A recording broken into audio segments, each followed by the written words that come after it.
All right, we're going to get straight into it. No BS, how to enjoy life again. Step one is Christianity. This is not going to be the whole video, those other stuff that has nothing to do with Christianity.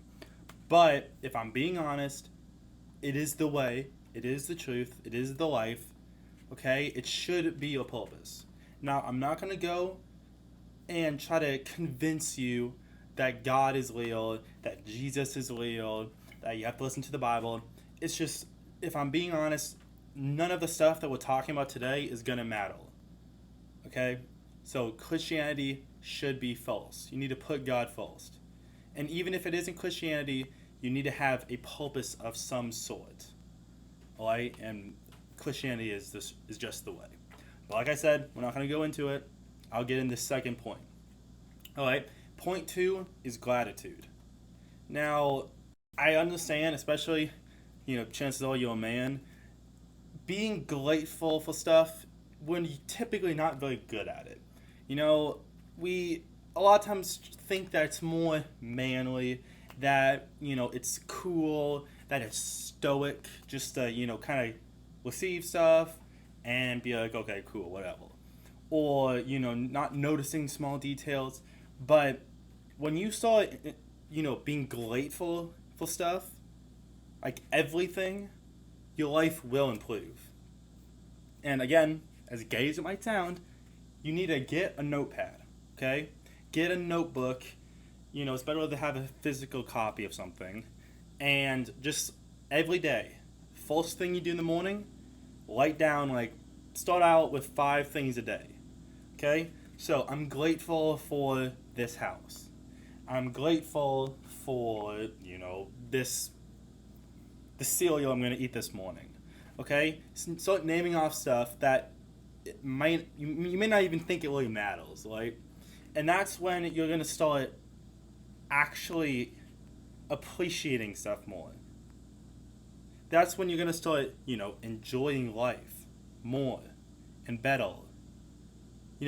Just like a little kid. A little kid, he gets pumped. Oh, what? Mom's bringing back sweets? She's bringing back candy? She's bringing back chocolate? The kid freaks out because, oh my gosh, it's so amazing. All right? We need to act like children. And I don't mean, climb when you don't get your way. No, I mean being grateful like children. Okay? Say you're going to a coffee shop with, your buddy, and he buys you coffee. Make a big deal about it. Because, first of all, it's just the right thing to do. It makes them feel good about what you're doing for them. But also, it's going to make you feel better because, one, you're making them feel better. Two, you're basically forcing yourself to be grateful. Alright? Being grateful is a very important thing to, feeling fulfilled in your life. Okay? And step 3 is turn off autopilot. Okay? The best things happen when we pay attention. So, a lot of times, we kind of get lost in our daily schedule. Whether you have like a written down schedule or not. You wake up, you eat your breakfast, you brush your teeth, you take a shower, you get your clothes on, blah, blah, blah, blah. You go to work, you come home, you play an hour of video games, 2 hours, 6 hours, whatever. Okay, we have a schedule. We do this on autopilot because we've been doing it for a year, or 5 years, 10 years. We've been doing it, heck, sometimes most of our life. So when you break that schedule and you're off autopilot and you start focusing on stuff that's happening around you, you start noticing the small things. Say you're walking around, okay? You're walking to work. You got a parking spot, it's like a block away from work. And you walk past a park, and you see, 2 parents playing with their kid on a park. You start noticing these things. You start noticing how, the bird is, feeding his babies, and just like the simple little beauties of life. Now again, I know, it sounds kind of zesty, but it kind of goes with the grateful thing. You start feeling grateful for just the small things. You take yourself out of autopilot and you're noticing the things that most people don't notice. And that is a big reason why most people are sad, why most people are depressed. That's that's part of the reason that Men's Mental Health Month is even a thing, is because men just aren't grateful. They get stuck in a routine, they don't change it up, they do the exact same thing every single day, and of course, of course you're going to feel bad. They wonder why do I feel so depressed? It's because you're doing the exact same thing every single day. You don't do anything fulfilling. So when you take yourself off autopilot, this can mean multiple things. Just like trying to focus on what you're doing, the current task you're on. Okay? Say you're lighting, up numbers, you have some desk job. Don't just blindly do it. Like, actually focus on it. Okay? Like, manually think about what you're doing in every moment. And then, after work, okay, you usually go home, say you might get takeout somewhere, and then go home and play video games. Instead, ask one of your friends, hey, you wanna go eat somewhere? Hey, you wanna, go shooting? Just change up your schedule. Try to be different, unpredictable, if you will. Okay, because this is how we make life more interesting. Because when we just do the exact same thing every single day, life just gets super boring, it gets stale. So try to mess things up a little bit, or change things up. Okay? If you enjoy my content, if you would like to support me, I have a Patreon in the description, okay? Quick little plug, but I gotta make my bid. Okay, so number 4 is leading. So, I know I probably sound like your mother right now. All you ever do is play video games. But leading is so much more powerful than most people think. When we get tasked a book for, school, we always hate it. I'm not talking about that kind of lead. I'm not talking about, quantum physics or anything. I'm talking about stuff that you're actually interested in. And I'll tell you why in just a moment.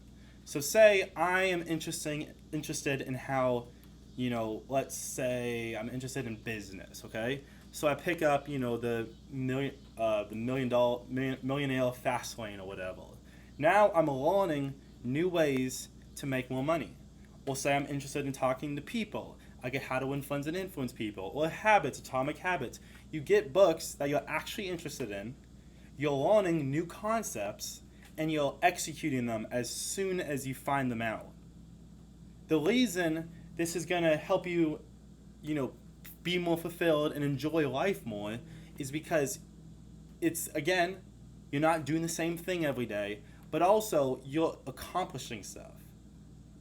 It's like once, at work, when you have a big job you need to accomplish, it takes you weeks, months, heck, even years to accomplish. When you finally accomplish that, it's amazing. You feel amazing after it. It's very fulfilling, and you enjoy life, and you party, whatever. Okay? This is like a cheat code to get that feeling very easy. Because most of the time, these, stuff in books, unless you're doing some weird math books, they're very simple. It's like a lot of times you start thinking, wait, how have I not thought of doing that before? Atomic Habits, there's an entire section about smiling when you're talking to people. Like, it's as simple as that. And it's so simple and easy to execute that. A lot of times when you're talking, you have a stale face. When you see someone, smile. Bam.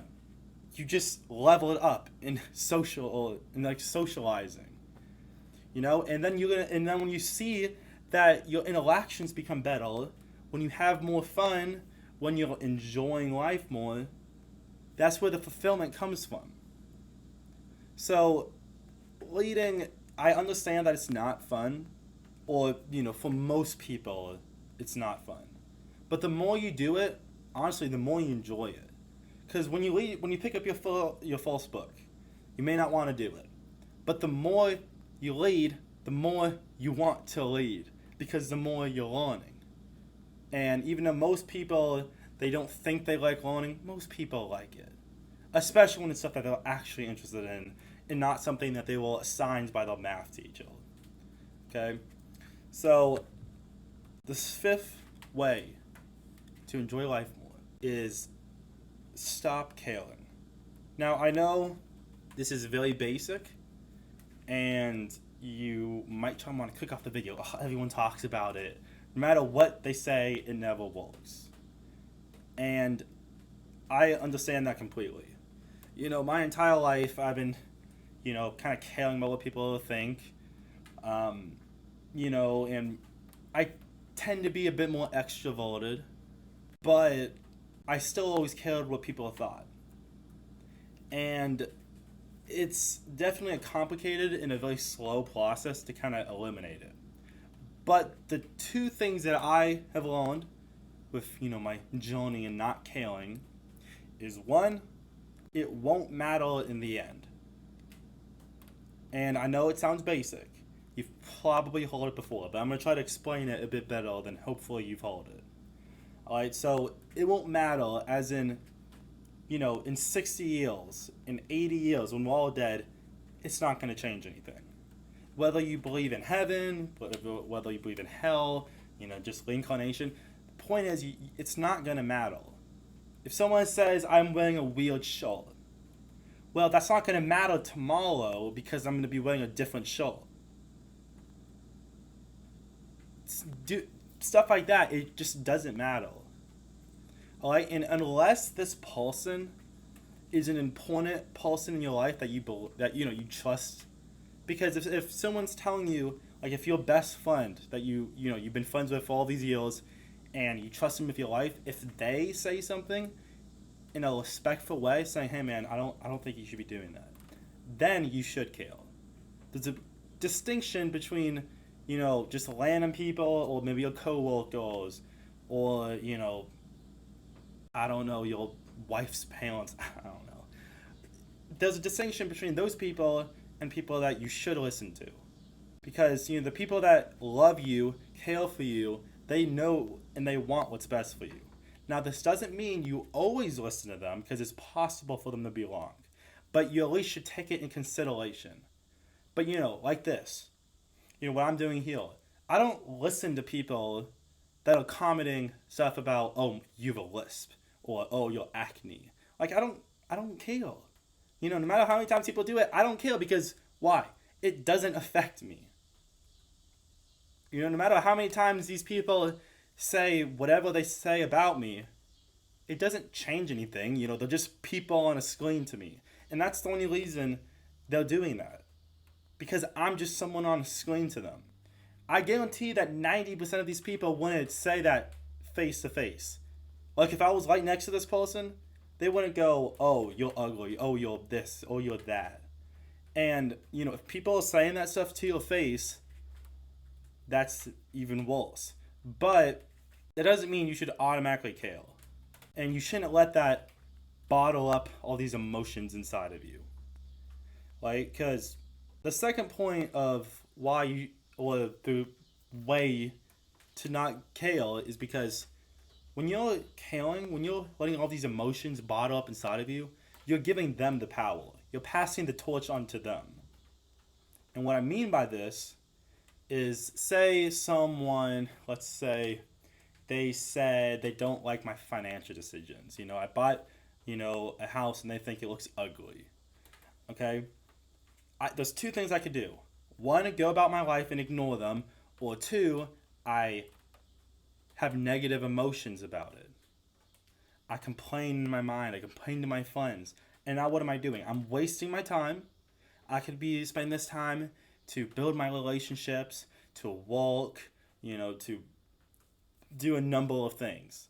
But instead, I'm complaining in my mind. Oh, this person, I can't believe what's wrong with them. Why would they even say that to me? And sure, those are all valid things. There's no reason for them to have said that to you. But the thing is, you're giving them the power. You're focused on them. Because a lot of times when people, complain about you, it's because they want attention. Because, if I go up to someone and I say, hey, I like those shorts, they're like, oh, thanks, man. And then, usually that's the end of it. If I go up to someone and I say, I hate your face. Why does your hair look like that? Did your mom choose for you to wear that shirt? If I say stuff like that, now there's an argument going on. And now there's a tension. And then, if people agree with me, then I have a whole entire section of people going after one guy and bam, there's a bunch of attention going on. So a lot of times, whether these people realize it or not, some of these people don't think they're necessarily doing anything wrong. But whether they realize it or not, they're a lot of times doing it for attention. So you are giving them exactly what they need or what they want. And the issue with that is if it is someone that you know, if it's like a coworker, you're feeding it. You know, you're putting gasoline on the fire, as they say. Putting wood on the fire. You're making it worse. So say, you start working somewhere. The first week they make fun of you. You take it in and you bottle up a bunch of emotions and you're complaining about it and talking to your friends. You're making a big deal about it. What do you think after a year, you guys are still working together, it's gone worse. Instead of doing it, every week, now he's doing it every day. It's because you're feeding him. You're giving him what he wants. And the very, very basic, psychology of humans is you do something, try something new. If you like it, you keep on doing it. If you don't like it, you don't keep on doing it. If you're neutral, you don't keep on doing it. Humans, we want what, is good for us, what we like, what we enjoy. All right? If they make fun of you and you're giving them attention, what's happening? You're giving them what they want, which means they're just going to keep on doing it.